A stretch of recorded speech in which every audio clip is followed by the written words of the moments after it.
Danny Cole wiped the grease from his hands and looked out at the orange sky of Caldera 7.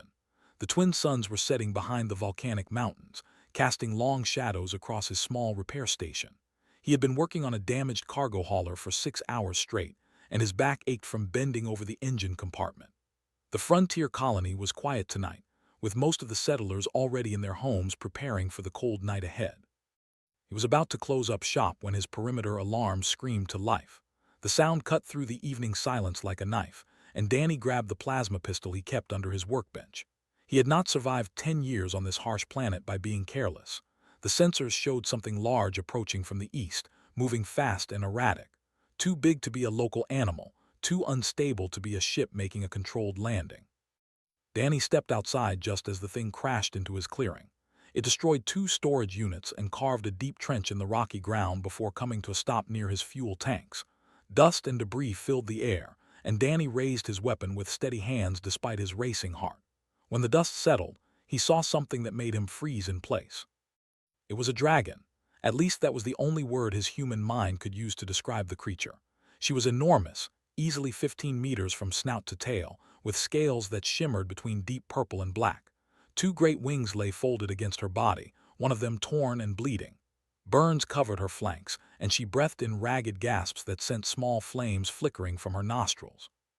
Danny had heard stories about these beings. Traders and smugglers called them star dragons, but their true name was. They were rare and mysterious, and most humans went their entire lives without seeing one. Yet here one was, bleeding and broken in his front yard. They lifted her massive head and looked at Danny with eyes that glowed like molten gold. He expected aggression or fear, but instead he saw something that surprised him deeply. He saw desperation. She spoke in broken galactic common, her voice rumbling like distant thunder. She said please and help and dying. Danny lowered his weapon slightly, trying to understand what she needed. Then he noticed what she carried against her chest. A sling made of some metallic fabric held an egg close to her body. The egg was about the size of a human torso, its shell covered in intricate patterns that pulsed with faint light. But something was wrong. Cracks spread across the surface like a web, and the light inside flickered weakly. She introduced herself as, she explained in halting words that she had been fleeing from hunters. The Dominion had attacked her nesting ground and killed her mate. She had escaped with the only egg that survived, but her incubation pod was destroyed in the fight. Without the proper conditions, her child would die within 2 days. Danny holstered his weapon and moved closer. He could see the pain in her golden eyes, and something stirred in his chest. He knew that pain. He knew what it felt like to watch someone you loved slip away while you stood helpless. His wife had died 3 years ago from a sickness that the frontier doctors could not cure. He had held her hand and watched the light fade from her eyes, and a part of him had died with her. He asked what the egg needed to survive. She explained that eggs required specific electromagnetic frequencies to develop properly. On her, natural plasma storms provided these conditions. Without them, the embryo inside would simply stop growing and fade away. Danny looked at the cracked egg and then back at the wounded dragon. He was a mechanic, not a doctor. He fixed ships and generators and mining equipment. He had no idea how to save an alien life form, but he also knew that he could not turn away. He could not look into those desperate golden eyes and say no. He told to follow him into his workshop. The space was cluttered with spare parts and salvage technology from dozens of different species. He had collected it all over his years on Caldera 7, never knowing when some strange component might come in handy. Tonight, he hoped that collection might save a life. It was too large to fit inside, so she curled up at the entrance with her head extending through the wide cargo door. She watched as Danny gently took the egg from her sling and placed it on a heated workbench. His diagnostic equipment hummed as it scanned the fragile shell. The readings were complicated, but Danny began to understand what the egg needed. Temperature regulation was essential, but that was the easy part. The electromagnetic pulses were more difficult. The egg required precise frequencies that his standard equipment could not produce. He would need to improvise. He contacted his old friend Park using his communication terminal. Who worked at the main colony settlement 300 kilometers to the west. She answered after several rings, her face appearing on the screen with curiosity and concern. Danny explained the situation as quickly as he could. Was skeptical at first. Were legendary, almost mythical. The idea that one had crashed in Danny's yard seemed impossible, but when he turned the camera to show's massive head, his doubt transformed into excitement. She agreed to help immediately. While researched biology using every database she could access, Danny began gathering components. He pulled a fusion reactor housing from a scrapped mining vessel. He found temperature control circuits from an old medical transport. He located power regulators and frequency modulators from half a dozen different machines. Watched him work with those golden eyes that never blinked. At some point during the night, she asked him a question that made him pause. She wanted to know why he was helping her. She said she had nothing to offer him. She could not pay him or reward him. She was a stranger from a species that had never contacted humanity before.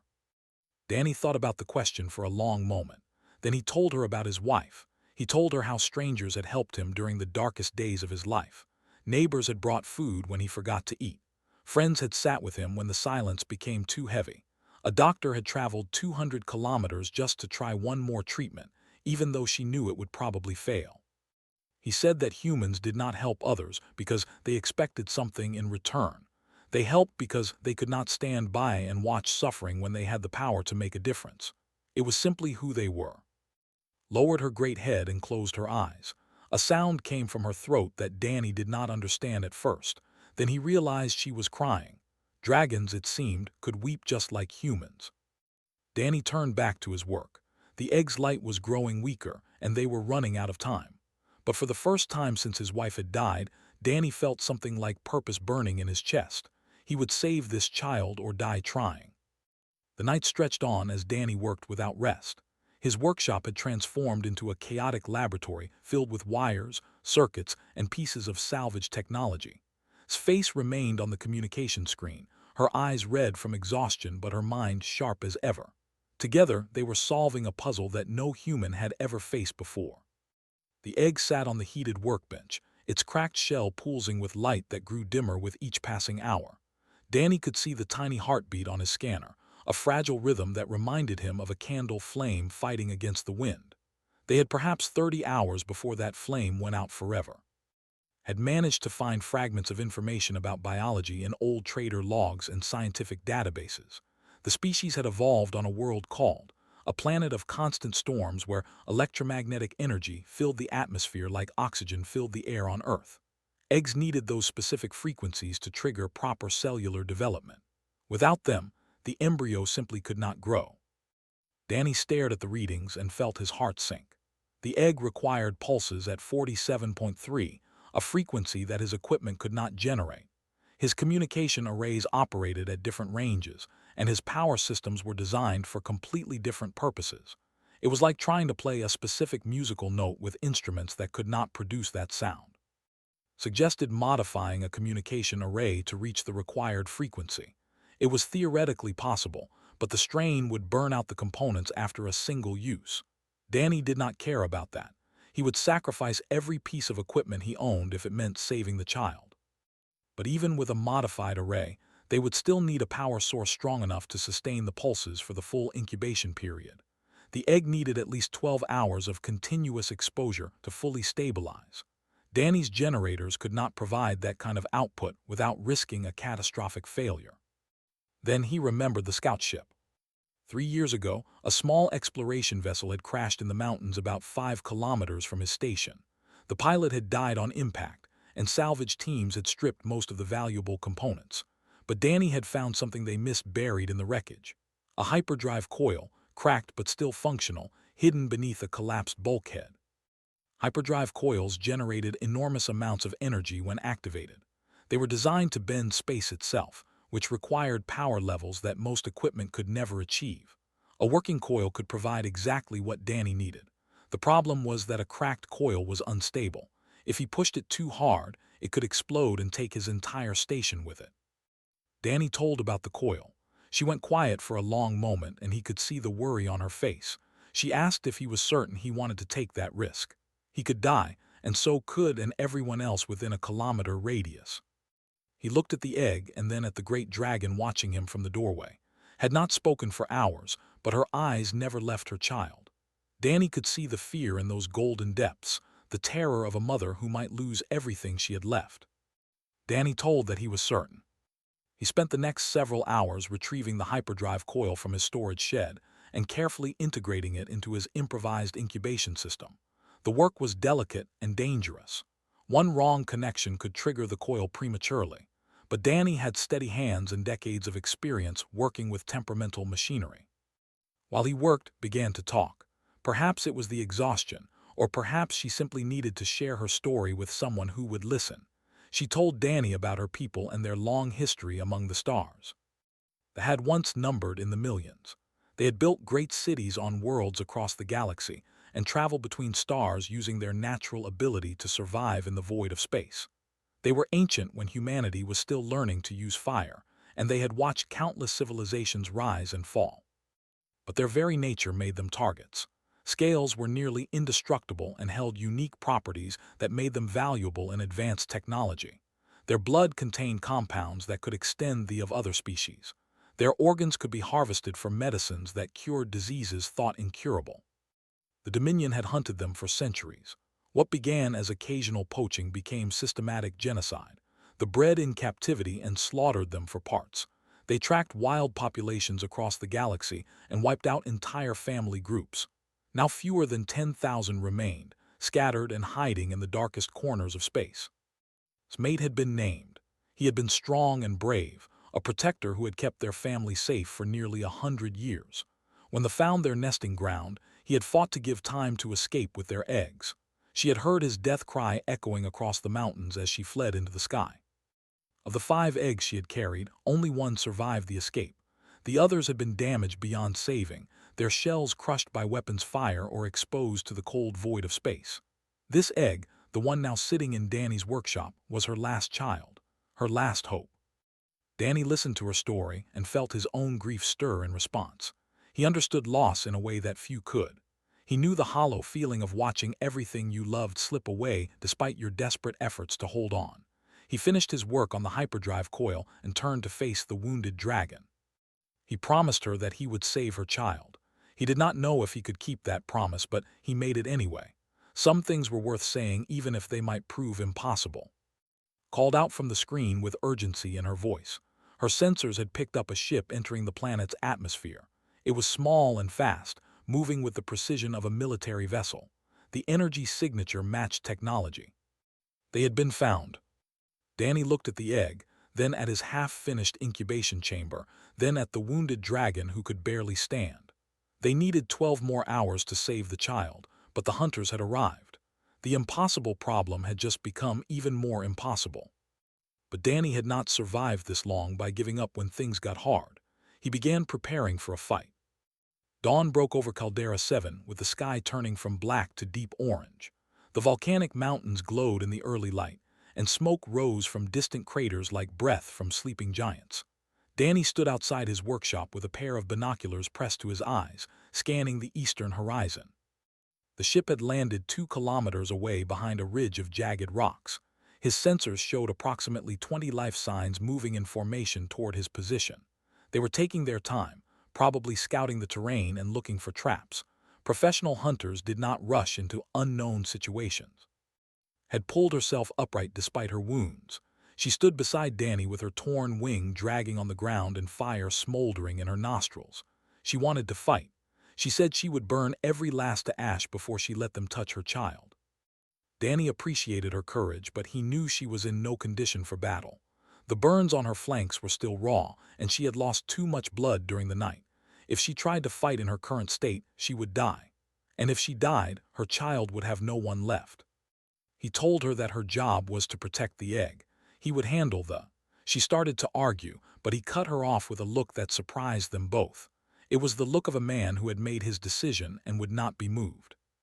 Danny had spent years building his repair station with security in mind. The frontier was a dangerous place, and raiders occasionally tried to steal from isolated settlers. He had installed reinforced walls, hidden bunkers, and several automated defense turrets that could target anything within 300 meters. It was not a fortress, but it was not helpless either. He activated his defenses and began setting traps around the perimeter. Pressure-activated mines went into the ground along the most likely approach routes. Trip wires connected to flash grenades stretched between rocks and debris.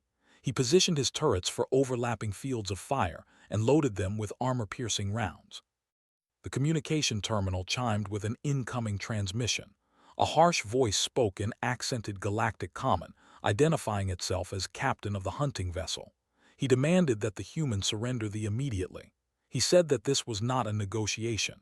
Humans had no stake in this matter, and interfering would result in death. Danny responded with 2 words that made his position clear. The captain went silent for a moment, then laughed. He said that humans were foolish creatures who did not understand their place in the galaxy. He promised that Danny would learn respect before he died. The transmission ended, and Danny returned to his preparations. He had perhaps an hour before they reached his position. The incubation chamber was almost complete, but it still needed fine-tuning before it could function properly. He could not fight and work on the egg at the same time. A familiar sound made him look up.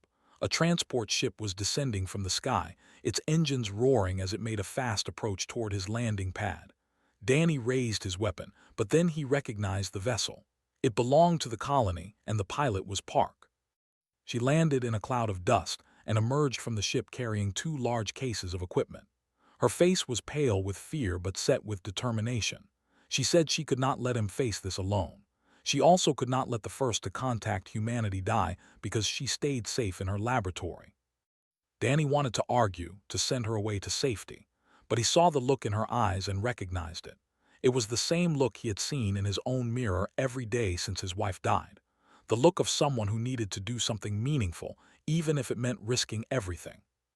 More ships appeared on the horizon, not vessels, but small personal craft from the colony. Danny watched in disbelief as 3 more people landed and climbed out of their vehicles. Pete Grant was the first to approach. He was 52 years old with gray hair and a bad knee that made him limp when he walked. He had been a cargo pilot before retiring to Caldera 7, and he still had the best hands on a flight stick that Danny had ever seen. He said he heard there was a fight coming, and he had never been good at staying out of trouble.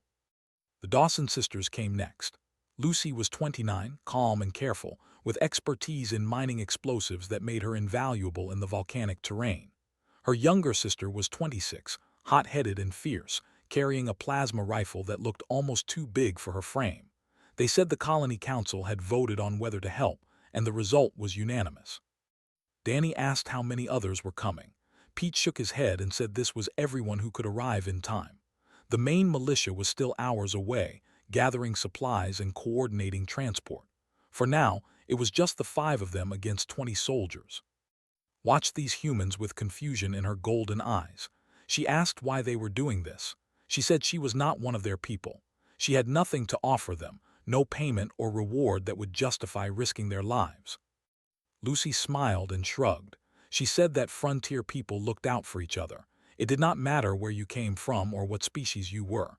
When someone needed help, you helped. It was as simple as that. Added that she also just really wanted to shoot some slavers. Her sister elbowed her, but just grinned. Danny assigned positions to his small group. Pete would fly his transport in support runs, using his ship to harass the and break up their formations. Lucy would handle the explosives, creating choke points and cutting off flanking routes, would stay in the workshop to monitor the egg and treat any wounded. Danny himself would lead the ground defense, using his knowledge of the terrain and his automated turrets to hold the line as long as possible. They began their advance. Danny could see them through his binoculars, armored figures moving between rocks with weapons raised. They were professionals, disciplined and experienced. They had probably killed hundreds over their careers. They expected this to be another easy hunt. Danny intended to teach them otherwise. He looked at his friends, these brave people who had come to fight beside him for a stranger and her child.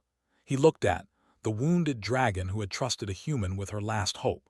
He looked at the workshop where the egg waited, its lights still flickering weakly but not yet extinguished. The first plasma bolt screamed through the air, and the battle began. They came in 2 waves, their armored forms advancing through the rocky terrain with practiced efficiency. Danny watched from behind a reinforced barrier as the first group triggered his pressure mines.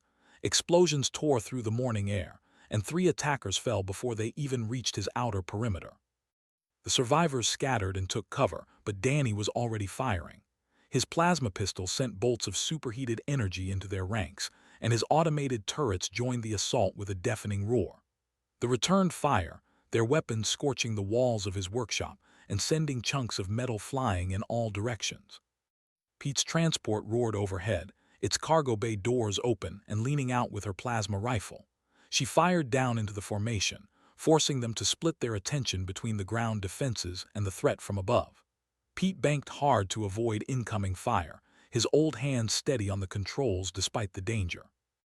Lucy had positioned herself on the eastern flank with her demolition charges. When a group of 5 tried to circle around, she triggered a sequence of explosions that brought down a rocky overhang. The attackers disappeared beneath tons of volcanic stone, and Lucy was already moving to her next position before the dust settled. Inside the workshop, worked frantically on the incubation chamber. The hyperdrive coil hummed with barely contained power, and she carefully adjusted the frequency modulators that Danny had installed. The egg sat at the center of the device, its cracked shell now bathed in a soft blue glow. The heartbeat on her scanner was growing stronger. She called out to Danny through his earpiece. The chamber was working. The embryo was responding to the electromagnetic pulses exactly as they had hoped. They just needed to keep it running for another 12 hours. Danny acknowledged her report and turned his attention back to the battle. They had regrouped and were pushing forward with renewed aggression. They had realized that a handful of colonists were all that stood between them and their prey, and they were not going to be stopped by farmers and mechanics. A plasma bolt struck the barrier next to Danny's head, and he ducked just in time to avoid losing his face. He returned fire and caught in the chest, but 2 more took the fallen soldier's place. They were getting closer. His voice crackled over the open communication channel. He laughed and called the humans brave but foolish. He said they were delaying the inevitable. His reinforcements were already in orbit, and when they arrived, not even they would survive. Danny did not respond. He was too busy fighting to trade words with a slaver. The eastern wall exploded inward as 3 breached the perimeter. They had found a gap in the defenses and pushed through with ruthless efficiency. Danny spun to face them, but he was too far away to intercept.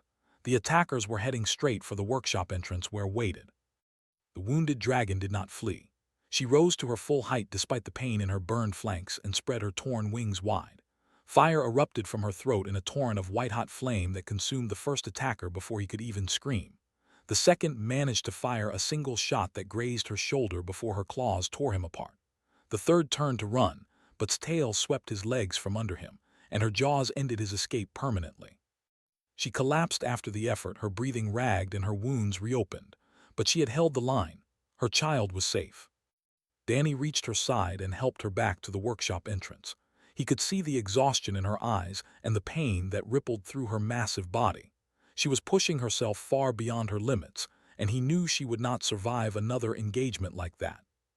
They pulled back to regroup, and for a moment the battlefield fell quiet. Danny used the pause to check on his team. Pete reported minor damage to his transport but said he could still fly. Lucy was unhurt and moving to reinforce the southern approach. Had taken a plasma burn to her arm but refused to leave her position. His voice came through the earpiece with worry. Her sensors showed a second ship entering the atmosphere. The reinforcements had arrived. Danny felt something cold settle in his stomach. 20 had been manageable with surprise and defensive positions on their side. 40 or more would overwhelm them within minutes. They simply did not have enough people or firepower to hold against those numbers. He made a decision. He contacted the Colony Council and requested immediate evacuation for his team. He told them to send shuttles for Pete, Lucy, and he would stay behind with and buy them time to escape. The council responded with a different answer. They said evacuation was not coming. Instead, they were sending the entire colonial militia. 47 armed settlers were already on their way, and they would arrive within the hour. The council had decided that they would not take another life from their world. Danny stood in silence for a long moment, overwhelmed by a feeling he could not name. He had lived on Caldera 7 for 10 years, and he had always kept his distance from the other colonists. He had built his station far from the main settlement because he wanted to be alone with his grief. He had never asked anyone for anything. But they were coming anyway. They were coming because that was what humans did. The reinforcements landed, and fresh soldiers joined the assault.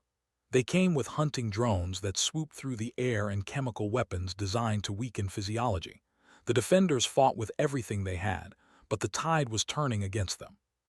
Danny took a plasma bolt to his shoulder and fell behind his barrier. The pain was blinding and he could smell his own burned flesh, but he forced himself back up and kept firing. He would not stop. He could not stop, not while and her child still needed him. Screamed over the communication channel. A drone had caught her in the open, and she was down. Lucy sprinted to her sister's position, dragging her to cover while firing wildly at the circling machine. Pete dove his transport at the drone and clipped it with his wing, sending both aircraft spiraling toward the ground. He managed to pull up at the last second, but his ship was trailing smoke and losing altitude. They pressed their advantage. They could sense victory, and they pushed forward with brutal efficiency. Danny's turrets fell silent one by one as enemy fire found their power supplies. The defensive barriers crumbled under sustained assault. The workshop itself began to take damage, sparks flying from ruptured conduits. Then Danny heard something that made his heart stop. The incubation chamber was failing. His voice came through the earpiece, frantic and afraid. A stray shot had hit the power regulator, and the frequency was fluctuating wildly. If she could not stabilize it in the next few minutes, the egg would die. Danny looked at the advancing, then at his wounded friends, then at the workshop where a mother's last hope was flickering like a candle in a storm. Everything was falling apart. But then he heard another sound. Ships, dozens of them, the colonial militia had arrived. The sky filled with colonial vessels of every shape and size. Mining shuttles and cargo haulers descended alongside personal transports and retrofitted agricultural craft. None of them were military ships, but every single one carried armed settlers ready to fight. They hesitated as the first wave of reinforcements landed. 47 new fighters poured out of the vessels, their weapons blazing as they pushed into the enemy formation. These were not soldiers. They were farmers and miners and shopkeepers, ordinary people who had chosen to risk their lives for a stranger. Danny watched from behind his crumbling barrier as the tide of battle shifted. The colonists fought with furious determination, driving the back from the workshop and securing the perimeter. Lucy and were evacuated to a medical shuttle, and Pete managed to land his smoking transport without crashing. But the fight was not over yet. Had not fled with his retreating soldiers. The captain pushed through the chaos with murder in his eyes, cutting down anyone who stood in his path. He was heading for the workshop, and Danny knew exactly what he wanted. If could not have he would make sure no one could. Danny stepped into his path. The two men faced each other amid the smoke and flames of the battlefield. Was taller than Danny had expected, with scars covering his face and arms that spoke of countless hunts. His armor was scorched but intact, and he carried a blade that hummed with energy. The captain laughed. He asked Danny why he was doing this. He asked what possible reason a human could have for dying to protect a creature from another world. There were animals, he said, resources to be harvested. Their extinction was inevitable, and fighting it was pointless. Danny did not give speeches. He simply raised his weapon and fired. Was faster than he looked. He dodged the plasma bolt and closed the distance between them in 3 quick strides. His blade sang through the air, and Danny barely managed to deflect it with his pistol. The weapon shattered in his hands, and he stumbled backward with nothing but his fists to defend himself. He pressed his advantage, slashing and stabbing with deadly precision. Danny took a cut across his ribs and another on his forearm. Blood ran down his arms and dripped onto the volcanic stone beneath his feet. He was losing, and they both knew it. But Danny had not survived 10 years on the frontier by fighting fair. He feinted left and dove right, rolling across the ground toward his workbench. His hand closed around the welding torch he had left there hours ago, and he ignited it just as lunged for the killing blow. The superheated flame caught thee in the face, screamed and staggered backward, his skin blistering from the intense heat. Danny did not hesitate. He pressed forward and drove the torch into the captain's chest, burning through armor and flesh until the light faded from the eyes. Collapsed and the fight ended. Danny stood over the body, breathing hard and bleeding from a dozen wounds. The sounds of battle were fading as the remaining fled toward their ships. Human naval vessels had finally responded to the colony's distress call, and they were now entering orbit. The slavers knew they were beaten. His voice came through his earpiece, and this time she was crying. She told him to come inside. She told him to hurry. Danny stumbled into the workshop, his vision blurring from blood loss and exhaustion. was already there, her massive form curled around the incubation chamber. The egg sat at its center, and something had changed. The cracks were spreading, but not from decay. The shell was breaking open from the inside. Had managed to stabilize the power regulator just in time. The electromagnetic pulses had done their work, and the embryo inside had grown strong enough to hatch. As Danny watched, a small piece of shell fell away to reveal a tiny golden eye. Made a sound that Danny had never heard before. It was soft and gentle, a rumble that seemed to vibrate through the very air. She was singing to her child, encouraging it to emerge into the world. More shell fragments fell away. A small snout appeared, followed by delicate wings folded tight against a slender body. The baby was no larger than a human infant, covered in scales that shimmered with all the colors of a sunset. She opened her mouth and let out a tiny cry that echoed through the workshop. Gently lifted her daughter with her massive claws, cradling the newborn against her chest. Tears streamed from her golden eyes, and she looked at Danny with an expression that transcended species and language. It was gratitude beyond words. She told him that in tradition, a child's name carried the memory of those who helped bring her into the world. She said her daughter would be called, so that the name of Danny Cole would live forever among her people. Danny wanted to respond, but his legs gave out beneath him. He collapsed to the floor as rushed to his side, pressing bandages against his wounds and calling for medical support. Everything went dark. He woke 3 days later in the colony's medical center. His wounds had been treated, and he was told he would make a full recovery. Sat beside his bed, and she smiled when she saw his eyes open. She told him what had happened after he lost consciousness. The ships had fled when the human naval vessels arrived. The surviving slavers were being pursued across the system, and her daughter were safe, sheltered in a reinforced hangar that the colonists had converted into a temporary nest. But that was not the most important news. Word had spread through networks about what happened on Caldera 7. A human colony had fought and bled to protect a mother and her child. A mechanic named Danny Cole had stood against an army of slavers because he could not bear to watch an innocent creature die. 6 months later, a diplomatic vessel arrived at the colony. It was the first official contact between their species and humanity, and they came with gifts and gratitude and a request for alliance. They had spent centuries hiding from a galaxy that wanted to harvest them for parts. Now they had found a species that would fight to protect them instead. Danny watched the ceremony from his rebuilt workshop.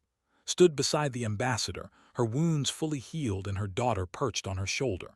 Had grown quickly, already the size of a large dog with wings that stretched wider every day. The young dragon spotted Danny in the crowd and launched herself into the air.